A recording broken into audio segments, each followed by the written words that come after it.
Train आ चुकी है, डिब्बे के अंदर अंदर भाग रहे हैं। अच्छा नज़ारा है यार, पीछे का कुछ ये नज़ारा है।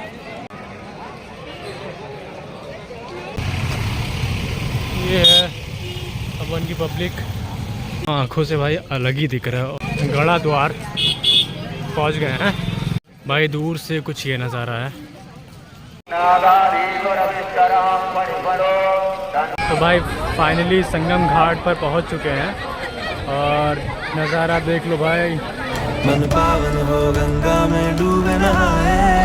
हाय गाइस, तो भाई लखनऊ से कुंभ मेले के लिए जर्नी स्टार्ट कर रहा हूँ लखनऊ आलमनगर रेलवे स्टेशन से। भाई यहाँ का जो माहौल है वो बहुत ही भाई पहुँच है। दिखा रहा हूँ मैं आपको क्या माहौल है लखनऊ आलमनगर रेलवे स्टेशन का। तो ये ब्लॉग इसी के बारे में है, पूरी जर्नी कवर करूँगा। लखनऊ रेलवे स्टेशन से शुरुआत कर रहे हैं और मेरे साथ हैं 8-10 लोग। अभी ट्रेन आई नहीं है, तो बोल रहे हैं कि ट्रेन तभी चालू होगी जब टिकट काउंटर पे भीड़ कम हो जाएगी। काफ़ी भीड़ है प्लेटफॉर्म पे। जनरल टिकट ले चुके हैं, 80 रुपये पर हेड के हिसाब से टिकट पड़ा है।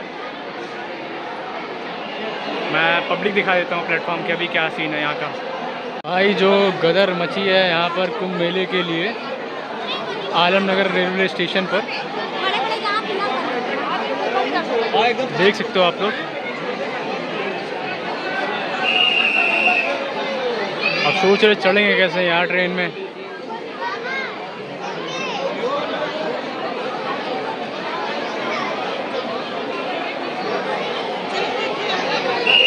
लखनऊ से प्रयागराज कुंभ मेला महाकुंभ, पूरा ब्लॉग इसी पे होगा आज, ठीक है।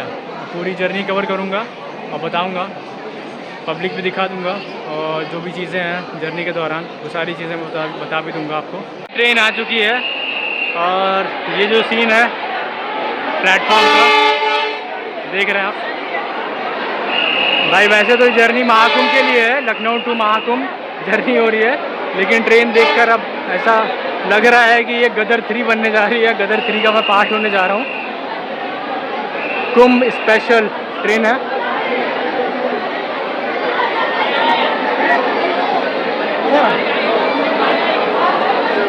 वैसे जो वीडियोस में देख रहे थे डेली, उस मुकाबले तो भीड़ अभी कम है फ़िलहाल यहाँ पर।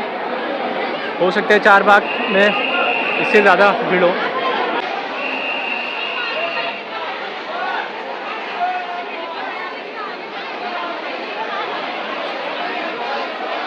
ट्रेन अपनी रुकी हुई है लखनऊ से आलमनगर स्टेशन से निकल के धीरे धीरे पहुंचकर उतरटिया स्टेशन पहुंची भाई। आउटर पे रुक गई है, स्टेशन पे ही रुकी है, आउटर नहीं है। उतरटिया स्टेशन पर गाड़ी रुकी हुई है और बाहर खड़ा हूँ अभी मैं। डिब्बे के अंदर अंदर भाग रहे हैं। पुरानी ट्रेनें खड़ी रहती थी वो।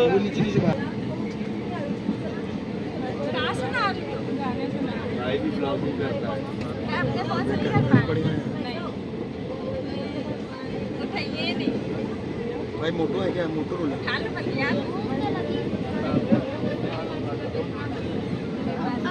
भाई बछरावा के बाद कोई स्टेशन आया है, दिख नहीं रहा। स्टेशन का नाम भी नहीं दिख रहा है, बिल्कुल सन्नाटा है। दिखा देता हूँ।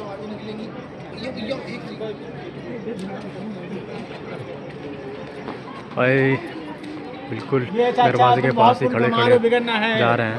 2-3 लोग यहाँ पर मिल गए हैं, वैसे 2-3 लड़के हैं, बड़े फ्रेंडली हैं भाई, बहुत सही है। थोड़ा सा हाँ कंफर्ट जोन है उनके साथ में, तो ठीक है। वो भी गेट के पास खड़े हुए हैं और आगे की पब्लिक, मतलब आगे की जो भी स्टेशन है वहाँ से पब्लिक चढ़ने के लिए तैयार है, लेकिन इस तरीके से दरवाजे वगैरह कुछ बंद थे तो चढ़ नहीं पा रहे हैं लोग। तो भाई रात के 1 बजे हैं। अब प्रयागराज स्टेशन से शायद थोड़ा सा अभी अब कोई आइडिया नहीं है कितना किलोमीटर दूर है अभी। यार कुछ बूढ़े लोग भी हैं, आंटियाँ वगैरह हैं, उनके जोड़ों में दर्द हैं, पैरों में दर्द है, लेकिन भाई जो जवान लोग हैं वो इधर बैठे हुए हैं, थोड़ा सा 2 मिनट 5 मिनट के लिए भी उठने का नाम नहीं ले रहा है। जबकि इंसानियत है। खैर कोई नहीं, महाकुंभ जा रहे हैं, सबके पाप वहीं धुलेंगे। तो स्टेशन आ गया है, दिख रहा ऊंचा हार जंक्शन स्टेशन पहुंच चुके हैं। प्रयागराज मेन रेलवे स्टेशन पे तो गाड़ी जा भी नहीं रही, शायद 10-12-15 किलोमीटर पहले ही रोक दे रही। तो फाफा मऊ बोल रहे थे, फाफा मऊ अगर होती जाएगी गाड़ी तो वहाँ से जाना पड़ेगा अपने कन्वेंस से। आगे भी देखते हैं यहाँ से कितनी देर बाद ट्रेन निकलती है। ट्रेन बहुत लेट है भाई, ट्रेन बहुत धीरे चल रही है, जहाँ रुकती है तो रुक ही जाती है भाई।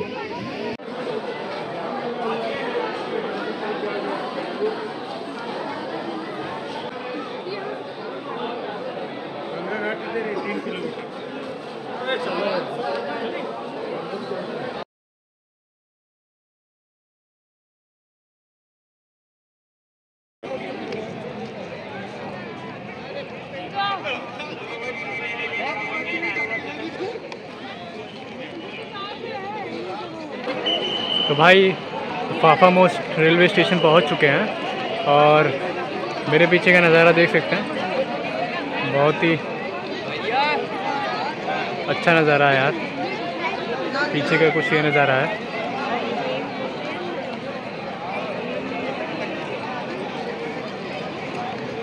अब यहाँ से बोल रहे हैं कि 14 किलोमीटर दूर है संगम, मेन त्रिवेणी संगम, और कुछ कन्वेंस है नहीं, तो यहाँ से पैदल वॉक करके ही जाना पड़ेगा भाई। 8-10 लोग फिर 8-10 लोग नहीं हैं, अभी तो कम हो गए हैं, 8-10 थे, तो अभी तो 4-5 लोग बचे हुए हैं, एक बच्ची है।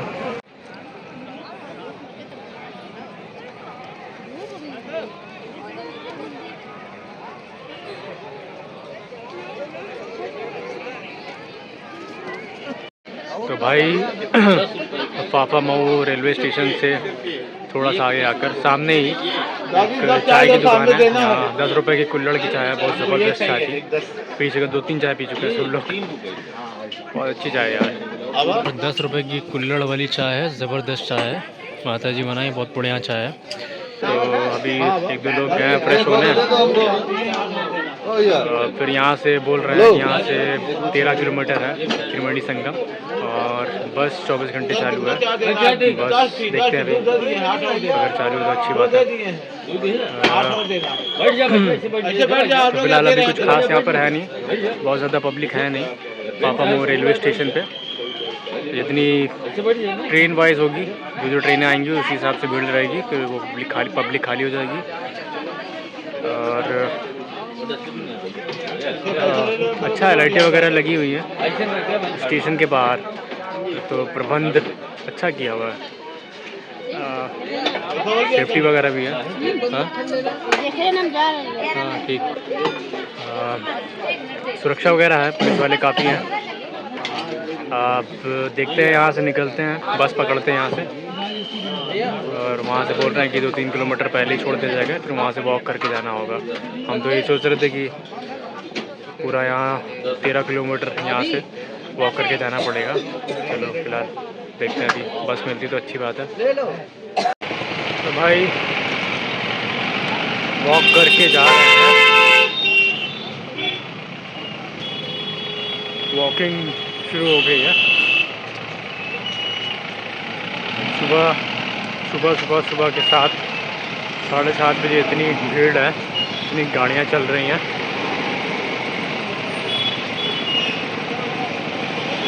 और कहने के लिए बसें थी फ्री सेवाएं वाली, जो योगी सरकार ने बोला था, लेकिन बोल रहे हैं कि यहाँ बिठा नहीं रहे किसी को उस गाड़ी में, वो नाम के लिए फ्री है। और ऑटो वगैरह भी जा नहीं रहा है, तो चल के जाना पड़ रहा है। ये है अपन की पब्लिक।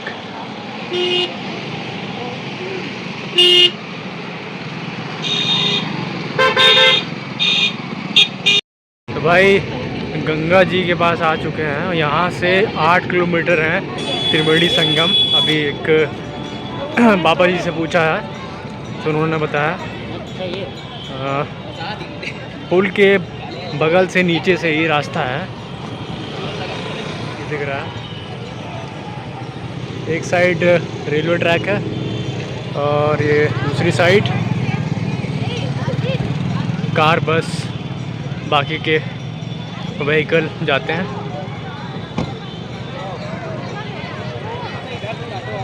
एक वाइड व्यू दिखा देते हैं, ये है भाई सूर्य भगवान का भी उदय हो चुका है।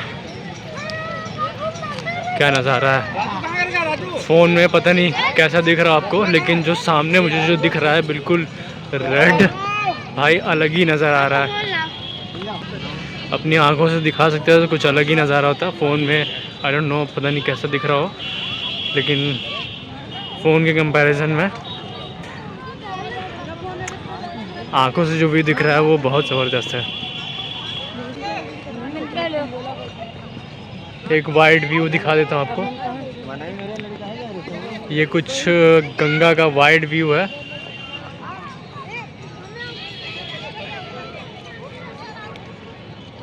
ये सब बाकी की जनता संगम की ओर प्रस्थान कर रही है और सुबह की जो भाई वाइब्स हैं, जो एनर्जी है और जो एक्साइटमेंट है, फ्रेशनेस है, बहुत ही अलग है। जिनको आदत रहती है सुबह उठने की, उनके लिए उन्हें पता होती है कि सुबह क्या होती है। और अपन लोग जो काम करते हैं, रात में जाते हैं, सुबह सोते हैं, उनके लिए सुबह क्या, दिन क्या, कुछ पता नहीं चलता। दिन भर तो सोने में चला जाता है और सुबह तो ऑफिस से आकर पता ही नहीं चलता सूरज कब उदय हुआ। भाई बहुत अच्छी वाइब्स आ रही हैं। यहाँ से शुरू हो जाता है गंगा जी का जल। क्या नज़ारा है भाई, मज़ेदार।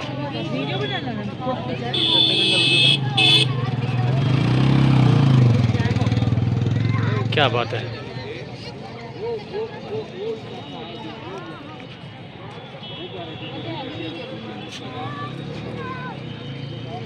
टेंट वगैरह स्टार्ट हो चुका है यहीं से। भाई सूरज की जो रोशनी पड़ रही है पानी पर, पता नहीं कैमरे में कैसा दिखाई दे रहा हो, लेकिन मेरी आंखों से अगर पूछें तो जो नज़ारा मैं देख रहा हूँ आंखों से भाई अलग ही दिख रहा है। और साइड का जो ये दृश्य है ना, दूर से मंदिर का, पेड़ पौधे, बाकी की जनता जा रही हैं, बिल्कुल ब्रह्मास्त्र मूवी की याद दिला रहा है। और कुछ भी मतलब ऐसा नहीं लग रहा है कि आर्टिफिशियल है, कुछ चीज़ें बनाई गई हैं, ऐसा कुछ है नहीं। जैसा था वो ऐसा का वैसा ही है। बस जो नेचर का जो डेवलपमेंट है, पेड़ पौधे हो सकता है बड़े हो गए हो, और बाकी जो छोटी मोटी चीज़ें जो सरकार ने की हों ज़मीन पर, हो सकता है वो थोड़ी सी डिफरेंट हो गई हों पहले से, लेकिन ऐसा लग नहीं रहा है बिल्कुल भी। यहाँ मैं सामने हूँ, देख रहा हूँ तो अलग ही नज़ारा आ रहा है, बिल्कुल बहुत ज़्यादा ही जॉयफुल लग रहा है। प्लस सुबह सुबह की जो हवा है ठंडी ठंडी लग रही है, वो तो और ही फ्रेशनेस दे रही है भाई। और राइट साइड का व्यू, जैसे जैसे करीब जा रहे हैं संगम के, नज़ारा भी कुछ अच्छा होता जा रहा है।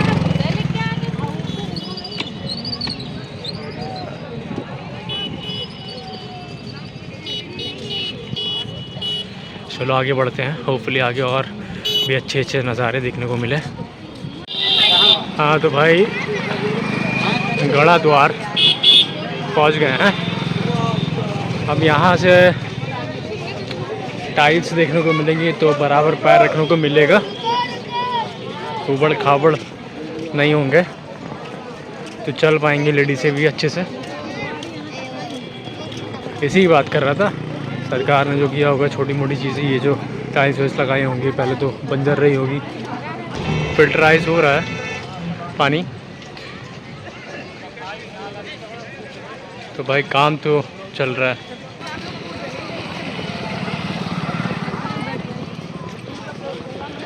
कुछ ऐसे ही दृश्य देखने को मिलेंगे आपको, आगे भी दिखाता रहूँगा मैं वीडियो में।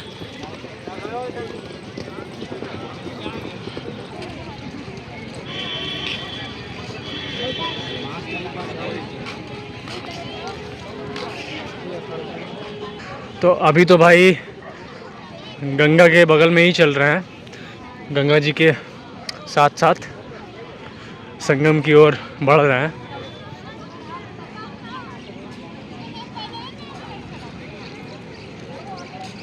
भाई दूर से कुछ ये नज़ारा है, पब्लिक दिख रही होगी। भाई मुझे नहीं लगता कि अभी बहुत ज़्यादा पब्लिक है पहले की अपेक्षा। शुरुआत के दिनों में जितने भी बड़े बड़े मंत्री, इन्वेस्टर्स और भी जो लोग थे वो लगभग आगे जा चुके हैं, हो चुके हैं। तो इस वजह से शायद पब्लिक अब थोड़ी सी कम भी हो चुकी है, डाइवर्जन रहा होगा और पब्लिक रोक दी गई होगी। तो ये सारी चीज़ें थी शुरुआत के दिनों में। और यहाँ पर भाई ये टॉयलेट्स वगैरह हैं, लेकिन इनकी जो हालत है ना, अंदर की कंडीशन बहुत ही बेकार है। लोग आते हैं, यूज़ करते हैं, बिना फ्लश किए चले जाते हैं। तो भाई ये तो यार अपने को देखना पड़ेगा ना यार। लोग आते हैं फिर ब्लेम करते हैं कि साफ़ नहीं है, साफ़ नहीं है ना। इन सब की रिस्पॉन्सिबिलिटी भाई सरकार ने तो बना दी है, सरकार ने तो व्यवस्था कर दी है, लेकिन उसको जब हम नहीं फॉलो कर रहे हैं तो फिर भाई क्या गलती तो हमारी है। चीज़ें तो हैं कुछ, और बाकी छोटी मोटी दुकानें वगैरह यहाँ से शुरू हो गई हैं, चाय वगैरह की, और छोटे मोटे शॉपिंग के सामान भी, कपड़े वगैरह। बाकी मूव करते हैं आगे। तो अपन की फैमिली आगे जा रही है। भाई एक बात तो ज़रूर कहना चाहूँगा कि कुछ भी हो, लोग कोई भी सरकार आती है तो ब्लेम तो करते हैं ना, किसी ना किसी वजह से। तो इस मामले में मैं बीजेपी सरकार की तारीफ़ तो ज़रूर करूँगा यार, कि आज के कलयुग में जो लोगों के अंदर से जो ट्रेडिशनल चीज़ें जो ख़त्म हो रही हैं, जो कल्चर ख़त्म हो रहा है, जो धार्मिक चीज़ें हैं जो ख़त्म हो रही हैं, वो बीजेपी सरकार किसी न किसी माध्यम से इस महापर्व, अभी महाकुंभ को ही ले लिए, और भी बहुत सारे पर्व जो भी होते हैं, जहाँ जहाँ धार्मिक पवित्र स्थलों पर जो भी सुविधाएं देती है, उसमें तो ज़रूर मैं तारीफ़ करूँगा कि किसी न किसी माध्यम से, चाहे वो महापर्व के माध्यम से हो, चाहे वो मंदिर के माध्यम से हो, लोगों के अंदर वो चीज़ जागरूक कर रही है, ताकि वो अपना धर्म ना भूलें, अपना कल्चर ना भूलें। भाई जाहिर सी बात है, इंडिया का कल्चर हम सबको पता है, हम इंडिया में पैदा हुए हैं। तो इंडिया में आप धर्म को नहीं झुठला सकते। जो सत्य है, जो फैक्ट है, जो हमारा इतिहास है, जो हमारा मिथ है, उसे आप झुठला नहीं सकते। अच्छी बात है। लोग बोलते हैं कि बीजेपी सरकार ये करती है, भेदभाव करती है, हिंदू मुस्लिम, कुछ चीज़ें होती हैं वो हर सरकार में होती हैं। मैं उन चीज़ों की साइड नहीं ले रहा हूँ। कुछ चीज़ों से मैं भी डिसएग्री करता हूँ, लेकिन इस मामले में मैं ज़रूर तारीफ़ करूँगा कि भाई ठीक है, अगर सरकार कर देती है आपके लिए, आपको पढ़ाई के लिए टैक्स ख़त्म कर देती है, और भी सारी अपॉर्चुनिटीज़ दे देती है, आपको अवसर दे देती है पढ़ने के लिए, तो उसका भी कहीं ना कहीं दुरुपयोगी लोग करते हैं। भाई वो क्या करते हैं, पढ़ते हैं यहाँ पर इंडिया में, सारा पैसा पे करेंगे, पढ़ेंगे, डिग्री हासिल करके जब उनके करियर बनाने की बात होगी तो उनको इंडिया नहीं दिखेगा, उनको दूसरी कंट्री ही दिखेगी, लाइक यूएस, कनाडा, लंदन और भी अदर जो कंट्रीज़ हैं। तो वो करियर बनाने के लिए वहाँ जाते हैं, है ना, अपने माँ बाप को छोड़ के, अपने फ्यूचर के नाम पर इंडिपेंडेंट लाइफ के नाम पर इवेंचुअली तो छोड़कर चले ही जाते हैं। फिर वहाँ के गवर्नमेंट को पे करते हैं, टैक्स पे करते हैं। तो सारा फ़ायदा तो आप यार यहाँ से लेकर एजुकेशन यहाँ से लेकर आप बाहर जाते हो, तो वो भी तो गलत है ना यार। आपको सारी चीज़ें अगर दे देती है एजुकेशन के लिए, जो बोलते हैं कि एजुकेशन के लिए लोग ये करना चाहिए, एम्प्लॉयमेंट के लिए करना चाहिए, तो भाई वो चीज़ें तो सिटीज़न का भी कुछ मोरल होता है, कुछ मोरल रिस्पॉन्सिबिलिटीज़ होती हैं ना फैमिली के लिए, देश के लिए भी, वो तो फॉलो नहीं करते हैं। यही कारण है कि सरकार जितनी भी जॉब्स वगैरह हटा रही हैं, सरकारी नौकरियों को प्राइवेट में तब्दील कर रही हैं, कहीं ना कहीं ये भी कारण है ना, वो भी सच है।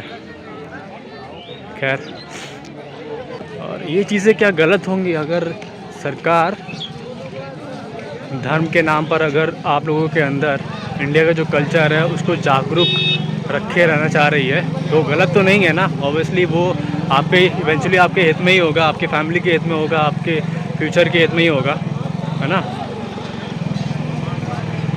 आप यार ब्रिटिश कल्चर अपनाते हो, सारी चीज़ें अब्रॉड्स की अपनाते हो, उम्मीदें सारी आपको इंडियन सरकार से चाहिए। सरकार दे देती है, फिर उसका तो आप दुरुपयोग ही करते हैं ना। मैं नहीं बोल रहा कि मैं कुछ चीज़ों में मैं भी करता ही हूँगा, लेकिन ये है कि यही सारी चीज़ें हैं। इस मामले में मैं यही कहूँगा कि ट्रेडिशन के मामले में, धर्म के मामले में बीजेपी सरकार बहुत कुछ कर रही है।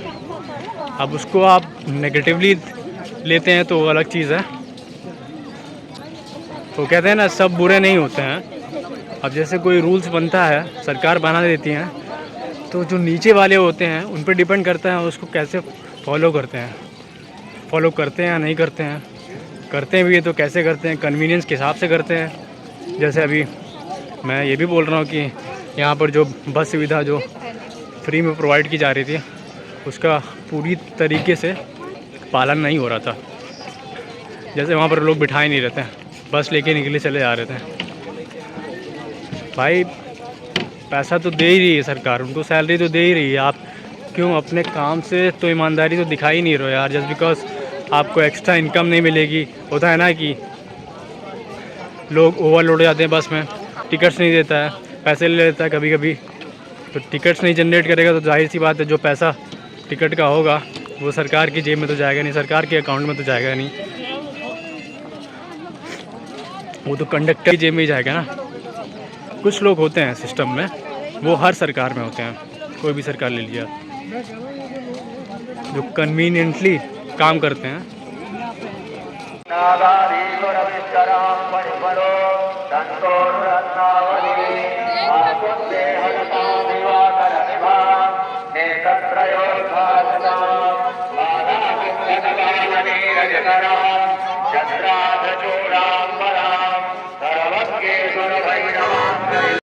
तो भाई पीछे जो मूर्ति दिखाई थी मैंने,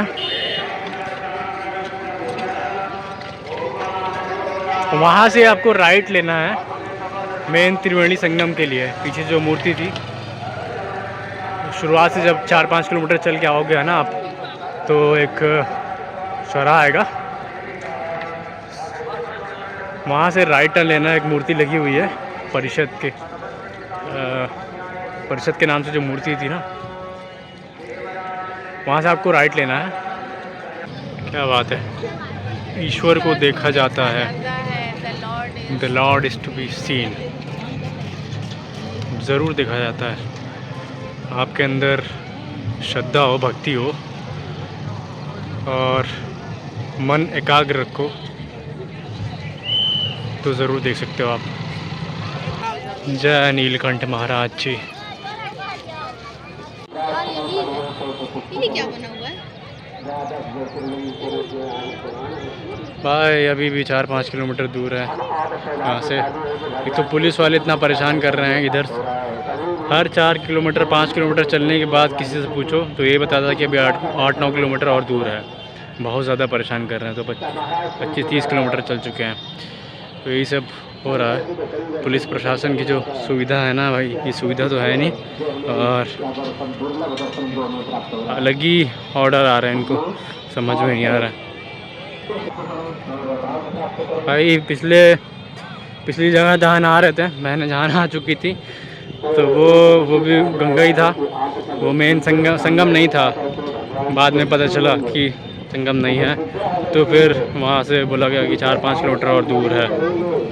तो 3-4 किलोमीटर वहाँ से और आ गए हैं। फिर यहाँ से बोला जा रहा है 3-4 किलोमीटर भी और दूर है। यही चल रहा है, बहुत सारी दिक्कतें हैं भाई। फाइनली संगम घाट पर पहुँच चुके हैं और यहाँ का नज़ारा दिखा देता हूँ पहले भाई।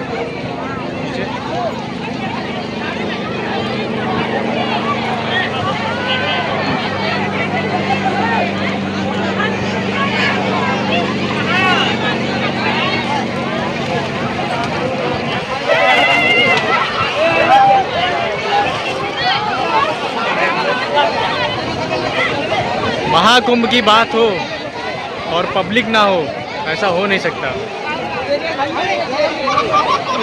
भाई। गजब की पब्लिक है, गजब का उत्साह है।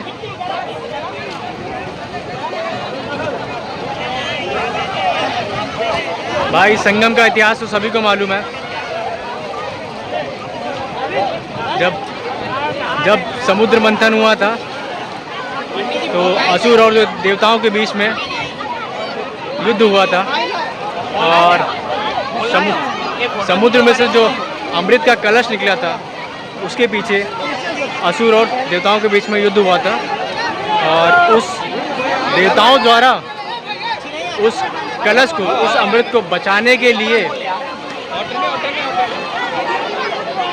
उसको बचाते बचाते उसकी जो बूंदें गिरी थी, वो भारत की पृथ्वी पर, भारत की धरती पर 4 जगह गिरी थी।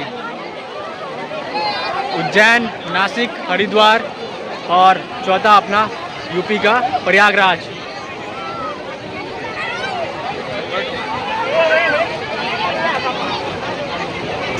देवताओं का मानना ये था कि अगर वो कलश, वो अमृत असुरों के हाथ लग जाता तो वो उसका दुरुपयोग करते हैं। जैसे रावण ने किया था। रावण को भी वरदान था, शक्ति उसके पास भी थी, लेकिन उसने अपनी शक्ति गलत जगह इस्तेमाल की, उसका दुरुपयोग किया था। तो ये इतिहास भाई। हर हर गंगे, जय संगम मैया की, हर हर महादेव। नज़ारा देख लो भाई, सबके सब कुछ ये नज़ारा है। और ये अपन लोग के साथ की पब्लिक है।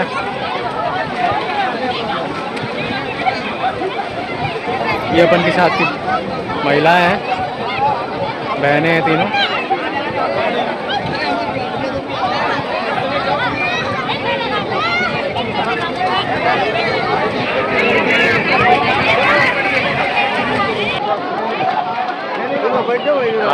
कदर पब्लिक है भाई।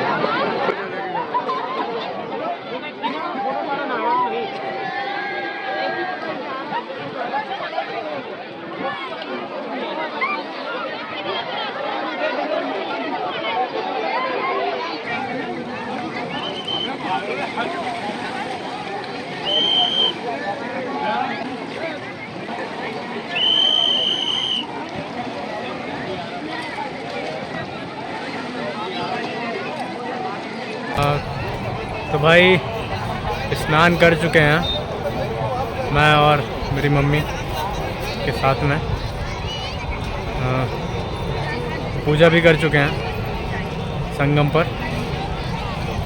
तो लगभग यहाँ का जो ब्लॉग है वो कंप्लीट हो चुका है। अब यहाँ से थोड़ी देर में निकलते हैं स्टेशन के लिए वापस। अब देखते हैं जाने का क्या सीन है, कहाँ से मिलती है बस या ट्रेन।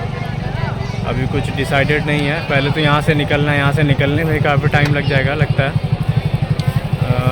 रूट्स बहुत ज़्यादा ही जिगजैग वाले हैं, है ना, तो मुझे लगता है कि 2 घंटा अभी यहाँ से निकलने में लग जाएगा। और कोई आइडिया नहीं अभी, कोई कंफर्म भी नहीं है कि कहाँ से ट्रेन मिलेगी, कहाँ से नहीं मिलेगी।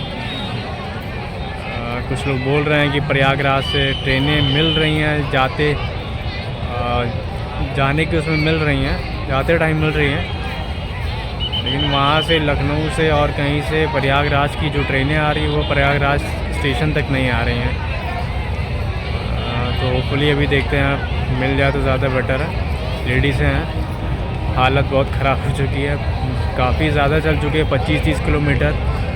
भाई एक्सपीरियंस, बैड एक्सपीरियंस यहाँ एक ये रहा कि पुलिस प्रशासन है वो अपना काम शायद उस तरीके से कर रहे हैं कि नहीं कर रहे हैं, उनको ऑर्डर है ऊपर से। बहुत ज़्यादा ये कह सकते हैं कि पब्लिक को बहुत ज़्यादा परेशान किया गया। हर 4 किलोमीटर 5 किलोमीटर, हर 4-5 किलोमीटर चलने के बाद किसी से भी पूछो, किसी भी पुलिस वाले से पूछो तो आपको यही बोलेगा कि यहाँ से 8 किलोमीटर अभी और चलना है। ऐसा 4-5 बार हो चुका है भाई। 4-5 किलोमीटर चलने के बाद किसी भी पुलिस सिपाही से, दरोगा से, किसी से भी पूछा, दीवान से, सब यही कहते थे कि इधर जाइए, उधर जाइए, इधर जाइए, उधर जाइए, इधर से घूम के आइए। सबका जवाब ऐसे ही चल रहा था भैया। तो ये थोड़ा सा डिसअपॉइंटिंग था बहुत भाई। करोड़ों की तादाद में लोग आ रहे हैं, आप उनको सीरियसली ले नहीं रहे हो यार कहीं भी। मैं समझ रहा हूँ कि हाँ हो सकता है सुरक्षा के उद्देश्य से ये सारी चीज़ें की जा रही हों, लेकिन थोड़ा सा ये रखो कि आप वो चल रहे हैं, कहाँ के लोग कहाँ से आ रहे हैं इंडिया में, अपना टाइम निकाल के ना श्रद्धा से आ रहे हैं, दर्शन करने हैं, स्नान करना है। तो इतना तो परेशान मत करो यार कि उनके साथ में काफ़ी लोग हैं, फैमिली हैं, माँ बाप हैं, बुज़ुर्ग हैं जो इतना नहीं चल पा रहे होंगे। मेरी ये हालत है, मैं मतलब पैर तो बोल चुके हैं, मेरे साथ बहनें हैं, उनकी भी हालत काफ़ी ख़राब है। अभी तो खैर नहाने के बाद तो कुछ पॉजिटिविटी और आ जाती है, एनर्जी आ जाती है भाई। जिस मूड से आप आते हो, जो सोचते हो कि ये वाइब्स लेकर जाएंगे, आप नहाने के बाद तो खैर वैसा कुछ हो गया है, फ्रेशनेस आ गई है, मन अच्छा हो गया है। एक होता है ना कि जो चीज़ें हम घर से लेकर आ रहे हैं कहीं मन में रख कर, भाई इतना ना परेशान किया जाए पब्लिक को। जनता भाई कहाँ से आ रही है, तो बहुत ज़्यादा मत चलवाओ यार आप। इंसान को वापस भी जाना होता है, तो यही है। अब एक वाइड एंगल दिखा देता हूँ आपको यहाँ का नज़ारा जहाँ पर स्नान किया है भाई। ये है वो संगम स्थल।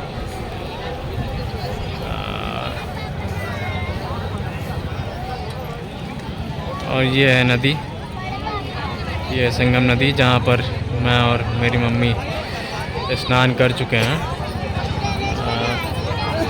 पानी भाई ठंडा था, इतना ठंडा नहीं था, नॉर्मल मतलब कह सकते हो कि हाँ पहली बार लगेगा ठंडा। नहाने में मज़ा आ गई भाई, नहाने का तो और मन कर रहा था, लेकिन ठीक है इतना तो नहा लिया है, खैर काफ़ी नहा लिया है। बाकी ओवरऑल एक्सपीरियंस तो गुड ही था भाई, अच्छा था। बस मेन स्ट्रगल आपका जो है ना, आई मीन बहुत लोग आने से पहले इंस्टाग्राम पे, यूट्यूब पे कहाँ वीडियोस देख रहे होंगे तो काफ़ी घबरा रहे होंगे। मेन स्ट्रगल है कि आप जहाँ से जिस भी रेलवे स्टेशन से चढ़ते हो वहाँ से चढ़ना थोड़ा सा मुश्किल होता है, थोड़ा क्या बहुत ज़्यादा। आई मीन इतनी पब्लिक होती, इतनी तादाद में पब्लिक है ना स्टेशन पे कि भाई आप वहीं पर घबरा जाओगे। मैं पहले आ रहा था 8-10 लोगों के साथ में, तो आधे लोग तो ये स्टेशन पर भीड़ देखते ही उनका मूड चेंज हो गया, वो वापस चले गए घर। तो हम सिर्फ 4 लोग आए थे, एक बच्ची थी, भांजी थी, तो हम सिर्फ टोटल 5 लोग समझ लिए आए थे, 10 लोग थे।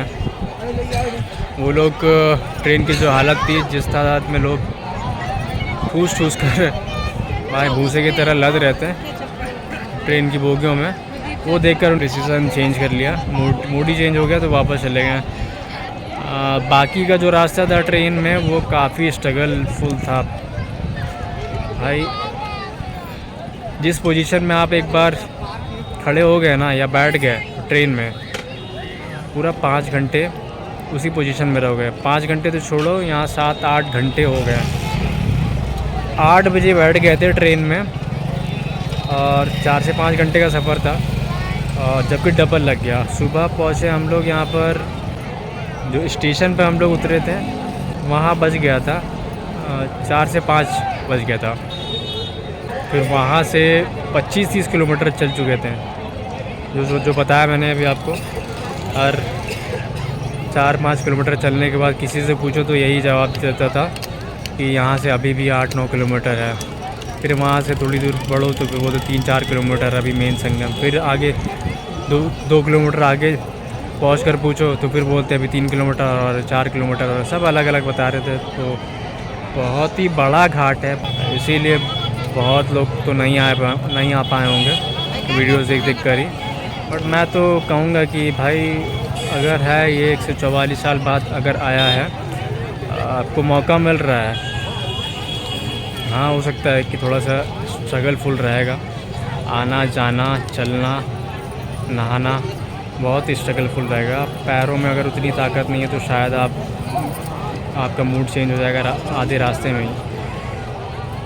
लेकिन हम लोग ने तो खैर मूड बना के आए थे, तो आए यहाँ तक तो भाई नहा कर ही जा रहे हैं। बाकी ओवरऑल एक्सपीरियंस बहुत अच्छा था, एक पॉजिटिविटी आई है, एनर्जी आई है सबके अंदर। होपफुली यहाँ से जाने के बाद आगे की जो जर्नी शुरू करें ना, वो बिल्कुल नई जर्नी शुरू करें। सबसे यही कहूँगा कि पुरानी चीज़ें जो भी हैं बुरी हैं या ज़्यादा बुरी हैं तो उसको भुला दो और एक्सपीरियंस मान लो। और अब यहाँ से जा रहे हो तो एक दिमाग में, दिल में वो चीज़ें लेकर जाओ कि एक समझ लीजिए एक नया जीवन शुरू कर रहे हो। तो जितनी भी नेगेटिविटी है यही छोड़ दो भाई, नहा लिया छोड़ दो। बाकी यहाँ से निकलने के बाद क्या होता है जीवन में, क्या करते हैं, मेन उद्देश्य तो वो होना चाहिए। नहाने के लिए तो सारी पब्लिक आ रही है। भगवान ने अगर इंसान का जन्म दिया है, अगर आप वो कहते हैं, मैं एक लाइन बोलूँगा, if you are not a good human being then you are not a human. भगवान ने अगर इंसान बनाया है तो अगर अच्छे इंसान नहीं बन पा रहे हो तो फिर आपकी ज़िंदगी, आपका जीवन सफल नहीं है मेरे ख्याल से। पैसा आता जाता है, चला जाता है, पैसा टैलेंट 19-20 चलता है, लेकिन इंसान एक नंबर होना चाहिए मेरे ख्याल से। कोशिश तो हमें यही करनी चाहिए। बाकी तो कलयुग है, लोगों को आसपास देखकर कभी कभी कन्वीनियंस के हिसाब से लोग चलते हैं, समझता हूँ, लेकिन एक दिल होता है ना, वो कभी मैला मत रखना। सिर्फ़ और सिर्फ कलयुग में जीने के लिए, अपनी सुविधाओं के लिए, अपने मतलब के लिए, अपनी ज़िंदगी, अपना फ्यूचर अच्छा करने के लिए चीज़ों को अवॉइड करो यार। चीज़ों को अवॉइड करना सीखना चाहिए हम सबको। ये चीज़ें मैंने लाइफ में सीखी है। कुछ चीज़ें होती हैं, ज़्यादा से ज़्यादा उसको अवॉइड करो, इग्नोर करो। हाँ, अगर रही बात जब पानी सर के ऊपर जाता है तो आदमी एफर्ट्स करता ही है खुद को बचाने का। तो उस स्टेज में अगर जाती है अगर ज़िंदगी, तब ठीक है, समझ सकता हूँ, क्योंकि सबके पास रिस्पॉन्सिबिलिटीज़ होती हैं, सबके पास अपनी अपनी फैमिलीज़ है। और बाकी ज्ञान ज़्यादा हो रहा है, तो अब यहाँ से थोड़ी देर में निकलने का सीन है। तो ये ब्लॉग पूरा महाकुंभ का ही था, लखनऊ से प्रयागराज एंड देन त्रिवेणी संगम स्नान, महाकुंभ, वो सही था। मिलते हैं अगले ब्लॉग में। कोशिश करूँगा अगला ब्लॉग भी जल्द से जल्द डालूँ। और भाई अगर अगर वीडियोस अच्छा लगा हो, जो भी जानकारी दी हो अच्छी लगी हुई हो, बनाने का तरीका अच्छा लगा हो, कोशिश करूँगा कि रेगुलर बनाऊँ, और रेगुलर तभी बना पाऊँगा जब भाई आप लोग का सपोर्ट रहेगा। भाई चैनल को सब्सक्राइब कर दो तो थोड़ा सा मोटिवेशन आएगा, इंस्पिरेशन मिलेगा, है ना। बाकी ये हो सके तो वीडियो को शेयर भी कर देना। मिलते हैं अगले वीडियोस पर, तब तक के लिए हर हर महादेव। Bye bye guys.